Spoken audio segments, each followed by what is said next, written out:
নমস্কার বন্ধুরা, মায়ার কিচেনে আজ আমি আপনাদের দেখাচ্ছি বাটা মাছের ঝোল।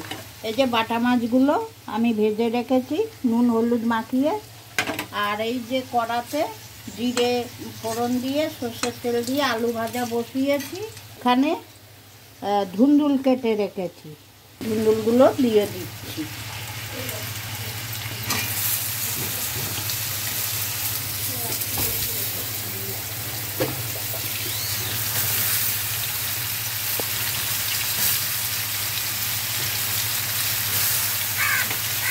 এই নুন দিয়ে দিই,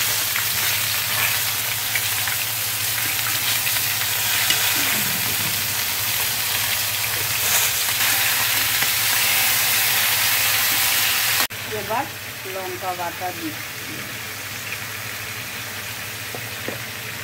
আদা বাটা,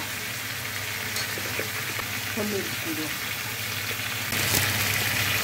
কাশ্মীরি লঙ্কার গুঁড়ো,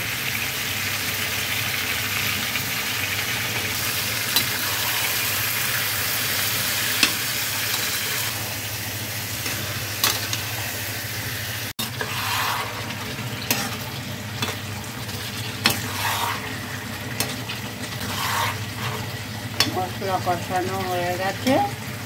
এবার জল দেবো।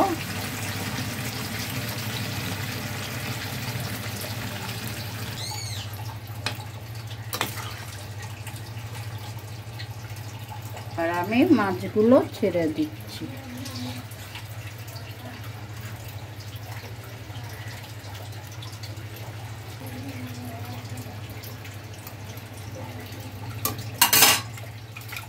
এবার আমি ধনে জিরের গুঁড়ো দিচ্ছি।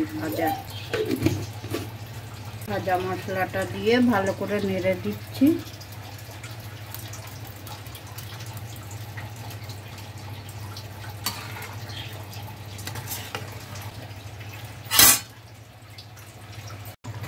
হয়ে গেছে আমার বাটা মাছের ঝোল।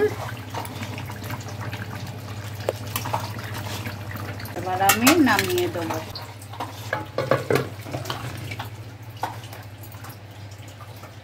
এইভাবে ধুন্দুল আলু দিয়ে হালকা পাতলা ঝোল বানিয়ে খাবেন গরম গরম ভাতের সাথে, ভালো লাগবে। ভিডিওটা যদি ভালো লাগে লাইক করবেন, সাবস্ক্রাইব করবেন, কমেন্ট করে জানাবেন।